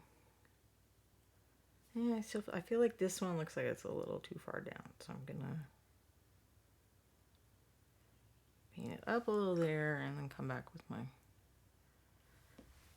light color and trim it a little here.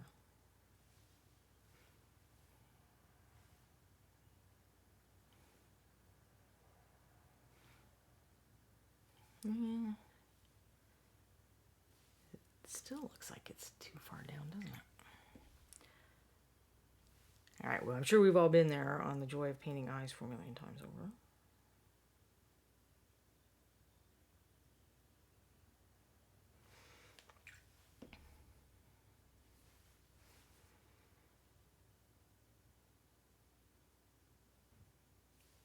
Well, I lost a little bit of the edge on there. But I think that's alright. I'll probably look at it again tomorrow and go, ugh, can't change my mind, but we'll see. Because now I'm going to do the part I don't like to do unless I'm pretty sure I'm done, which is put in a little white reflection thingy. Toys are often created before the movie images are finalized. Yeah, I'm definitely guessing they didn't have footage to work with, but hopefully they had at least some concept art. Because, yeah, I mean, it had to be at least a year or so ago that they would have, like, designed the toy so that they could send it to the factory to make it and get it over here in time.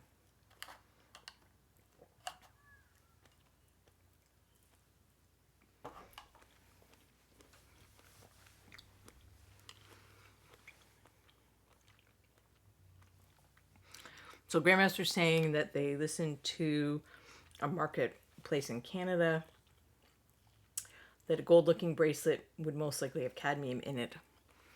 But this is probably not in the toy category. And if it's not specifically sized for a child, it might not get tested the same way.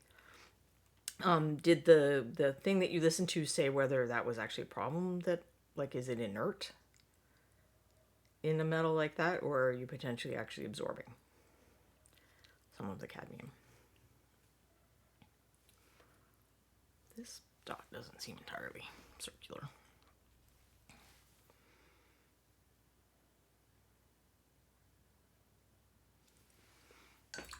Alright, so now I got some fresh white paint. And this is the kind of thing where I do still do this a little bit. So I need to sort of pick a spot where the light is reflecting from and do it in the same place on each of them.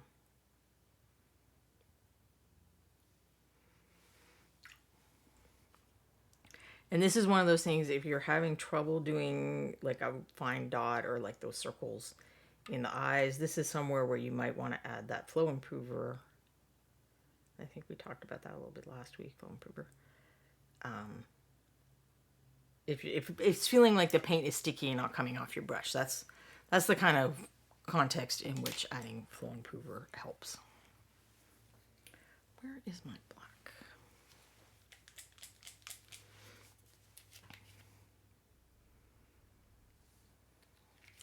Yeah, it's funny. I go on a lot of board game Kickstarters, my husband and I, because, why have only one hobby when you can waste your money on so many more? I feel like we might need to tone that down a little with some gray. Because now I'm working on highlights for the claws. So I don't want those. I want them to be like in the same color family as the eyes, but I don't really want them to like compete with the eyes for attention. So I want to dial that blue back quite a bit in terms of saturation and intensity and stuff.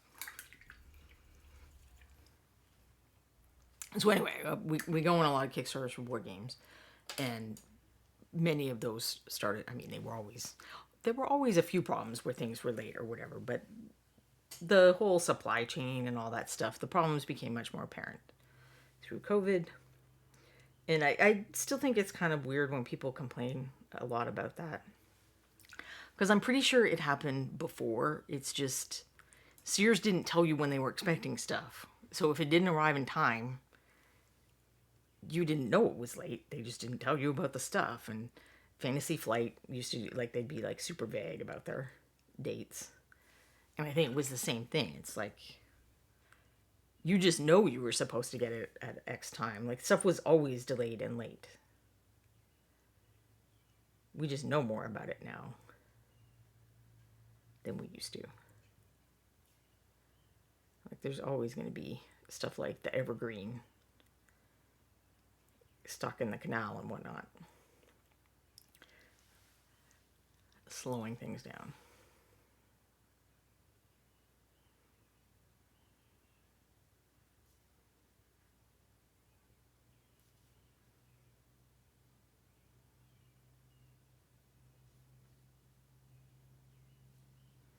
But I still don't think that the Funko should have come out before the movie did, even though I did eventually get one.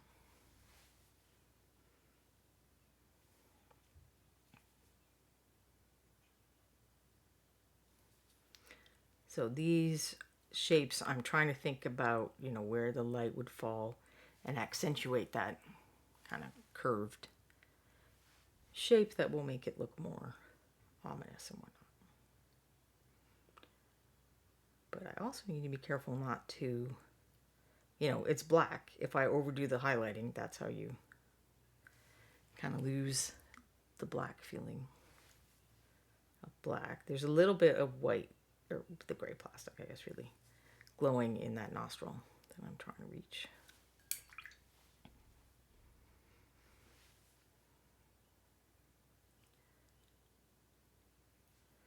I have to try to walk the line between accentuating the shapes and maintaining the color.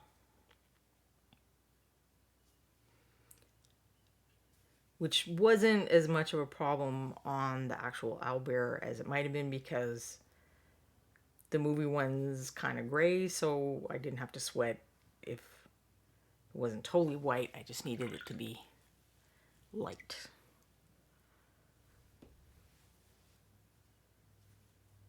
And now I have the fun of trying to remember which claws I've done and haven't done, because this color is somewhat transparent, and it's just kind of a starting point. So I can see it. It's just not super obvious. And I don't know if it's showing up on camera at all. And oh, right, there's those claws that I never did paint. Ha ha, ha ha on me. All right, well, give them a little bit of black here before I looked at the original broadcast, and it was 2017. The assumption from the discussion was that it was dangerous both to the maker and the consumer, as in don't let your child play with your cheap jewelry where they are apt to get it in their mouth. Yes, that seems correct. And you can absorb things through your skin. I just don't know if,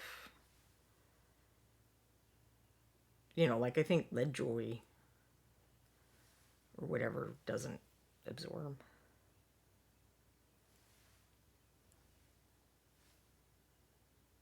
I mean, I guess if you had real acidic sweat, maybe it does.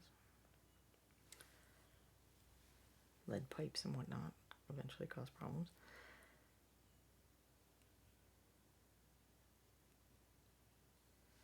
Is it in the fake metal to give it the color gold then? Is it like part of what they use to make the gold, the fake gold look gold? I admit I don't know what they do with cadmium other than make opaque red and yellow paints with it. Pretty sure there's some other color paint that has cadmium. Cadmium green? Maybe? I don't recall off the top of my head. I don't think I have that one. But since I don't have kids in my house, I have chosen to use some heavy metal art supplies and just try not to, you know, lather myself with them and whatnot. Now, if I were cautious, I wouldn't start with one of the more prominent claws until I was sure that I had this next color mix correct. But I perpetually make this mistake. So I'll go ahead and give you the real, because I get excited. I want to paint the cool parts first, I think is what happens. So like when I'm doing skin highlights, if I'm smart, I don't start my next step on the face, because if I got it wrong, that is a pain to fix. If I do it like on the back of a shin or something and I got it wrong, it's going to cause far fewer problems. Did I get this? No, I didn't get this raised for attack hand. Well, these claws definitely got to have some bling, because that is part of the claw bite for sure.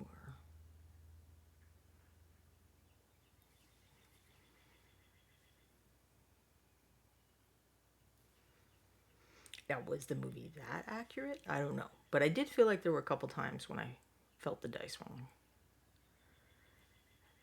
I felt someone get a crit, and then fairly soon after I felt them fail. Fail a check. Which is exactly how I roll dice. So. Well, okay, I don't get a crit that often. Unless it's something completely unimportant.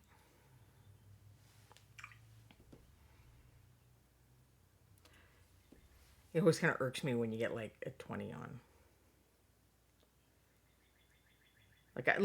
Sometimes it's important to roll high in initiative, but I would far rather like have kind of a blah roll on initiative and then do all right with attacking than vice versa.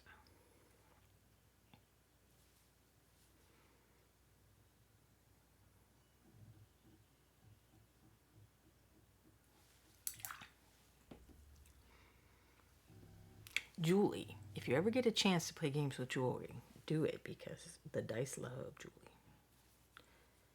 They love her.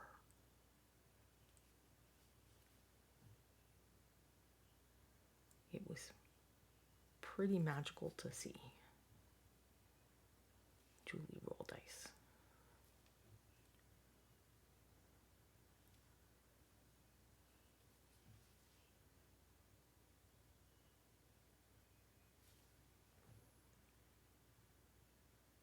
So it's funny, like, I mean, the blue does, because everything's so neutral up here, this blue does look more intense on the claws a little bit than I intended. But I don't think that's going to be bad. I like a nice blue-black. I'm okay with it.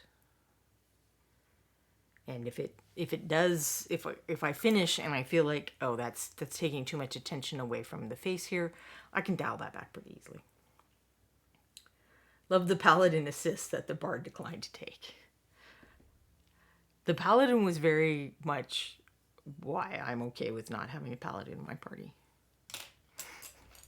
I feel like I can't say more because that's spoiler territory. Also commenting on the bard, on my opinions of the barding of the bard. Feels like spoiler territory. I wish my dice worked that well in Vegas. So you've tested them. You've tested whether it works or not. All right, let's see. Grey Mouser looked he has a YouTube link for Marketplace. It's CBC and they put it out for free. It's a pretty good show, but Canadian. Well, I'm Canadian, so I enjoy watching Canadian shows. Every now and then, I'll start watching a documentary and David Suzuki will have narrated it, and I just get all like nostalgic and weepy because it's like a little taste of home. 3rd edition D&D Rogue with improved initiative basically gets their surprise sneak attack and initiative sneak attack if you roll high enough. Wow. That sounds like something I wouldn't rely on in my life. But also cool. Alright, so here I want to start tightening up the area that the highlights are going in. Partly to create the sense of shine that I'm going for. And partly to make sure that the grabby claws keep looking black and not blue or blue-gray or whatever. So Capri, I'm trying to paint the owlbear from the movie. Because I saw it last week. So I started this guy last week. Because as we all know, I'm an incredibly slow painter. Did I put that middle level here? Let's put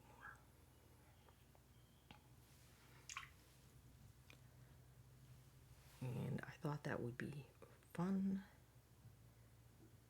to do. I don't know if I can think, if I finish this guy, if I have an idea for a movie tie-in for next week. Oh, look, here, look at this whole claw that I forgot to paint. Look, I do. Man, am I bad at that. You guys sit and chat and you're like, oh, she forgot that part. And you laugh and you don't tell me.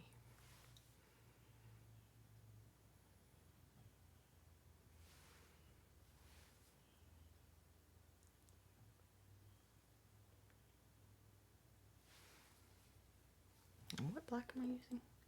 I am using pure black, which is it the black that's in the kit? I'm not sure that it is. But I had it out for some other reason. And it would, I mean, the other blacks that Reaper has, they are different. I mean, they're not all the same pigments. The other ones are kind of, one of them is just a little bit warm and one is just a little bit cool. And I actually really like them. Both Dragon Black and Solid Black. I like them a lot. All of the whites, I think, are titanium white because they're just, speaking of pigments, there just aren't a whole lot of white pigments. And as far as I know, miniature paints aren't very likely to be mixed with PW4 zinc. I mean, there's nothing wrong with it for acrylics. Turns out to not be a great choice for oil painting. For the structural integrity of the paint, not because it's toxic or anything.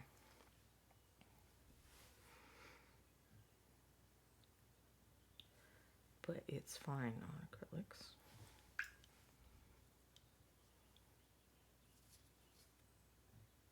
See, now I don't think I painted anything on these guys. I'm doing like a very excellent job of keeping track of which claw I've painted. A very excellent job. I did paint a little on here. Yeah, I did. I guess it's just not showing up the darkest color. But I didn't do this color on the beak.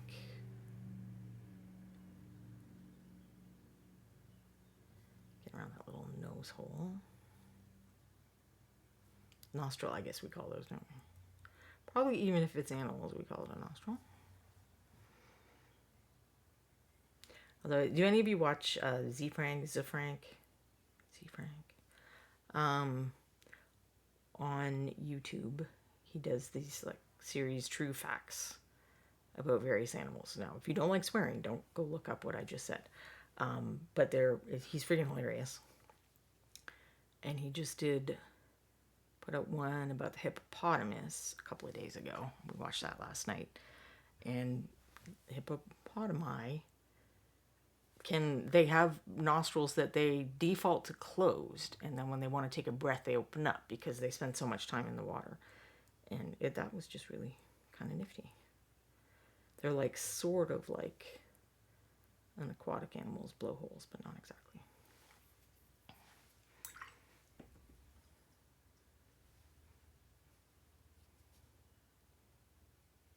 Those guys didn't get the middle one yet, did they?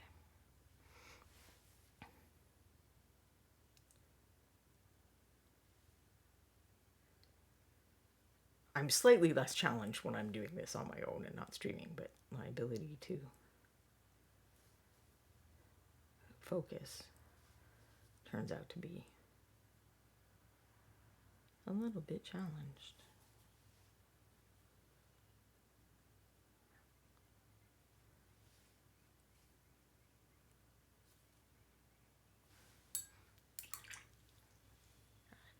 Get that lighter color.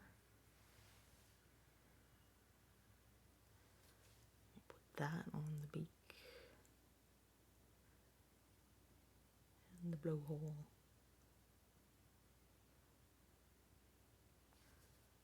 I mean, not that I think an owlbear is semi-aquatic. I mean, that'd be interesting. Maybe we should ask the sculptors to make us a semi-aquatic owlbear. I mean, nobody's going to see that coming, are they? There you are on your ship wandering the seas, and all of a sudden, bam, owlbear coming up right at you. Because hippos are vicious. They're pretty territorial. There was some footage of them going after lions and stuff, and the lion's like, I've made a horrible mistake in life. Trying to get out of the water. Alright, I originally mixed that, but I think it's too blue. We're just going to make this for the... And this is going to be very sparingly applied. Just to make it look shiny. Thanks, Wendy. I'll just finish this top level of highlights on the little claws. And then he'll be done enough to leave for today. And then I'll just leave the base, which maybe I'll do next week. Or I'll just keep around if we're, you know, if I'm working on something and it has to dry, I'll be able to fix the base a little bit.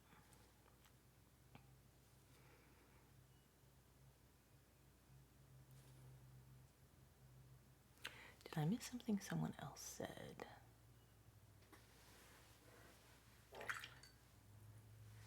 Jill Tip got to see the movie last night. Yeah, you probably aren't able to share links. If it's on YouTube, oh, I think you're saying it's on a Canadian channel. But they do put some stuff on YouTube. I was watching a documentary on that recently. Penguin owlbear. Yes, penguin owlbear. That's genius. Peppa took just an absolutely ripped platypus. Okay, that also is kind of cool. I mean, platypuses are just so weird that if you think about it, a dire platypus coming at you, that's going to be scary. I mean, they seem like the real life equivalent of something that, you know, a crazy wizard made up. Like they're way weirder than owlbears. Or naked mole rats. If you've ever learned anything about naked mole rats, it's like they have like an insect-like queen hive type of structure and social structure, and it's just like, what is going on with these weird little animals? They're very not pretty, I guess we'll say, but they're also so cool that it doesn't matter. So I think I managed to walk the line between two, you know, putting some highlights in but still keeping it black. But I don't know. I guess let me know if you think I did. So there is a version of the movie Owlbear. Just like all my little toys here. Here's my other one. This guy's very cranky. So they were correct in giving this one blue eyes. The concept art had at least decided on that. at the time when they sent that off for making. So hopefully you enjoyed watching that come to life, and I may, if I'm feeling up to it, I may do something more sculpty next week so that you can all have a good laugh, but still also tie into movie things. Delta thinks it looks awesome. Curse 13 got some new lights. Ooh, new lights are always nice. I mean, good light. You know, good lighting is so important, so helpful to what we do. If you are feeling like painting is a struggle and you're like trying to paint under some crappy light, try out more light, more better lights. All right, I will now let Quindy go find us a raid so that we can keep having fun. My guess is that it will be art of Mike Disney, but one never knows. He typically does draw or paint or whatever he chooses to do artistically. He typically does it on Monday afternoons. I never turned that back on. My apologies if the palette cam color wasn't amazing, because that's mainly what that light is for the palette cam. But it was great to see all of you and talk to you. If you haven't seen the movie, I hope you get to see it soon, because it's pretty fun. Pretty fun to see a good D&D movie. We certainly haven't had that experience before. I don't see Rage yet, so I guess I'll keep vamping. It was nice to see you, Horperivi. It's been kind of a while since I got to hang out with you, even virtually. Yes, we're going to Art of Mike Disney, so say hi, spread the Reaper love, and I will see you here next week. Have a great day.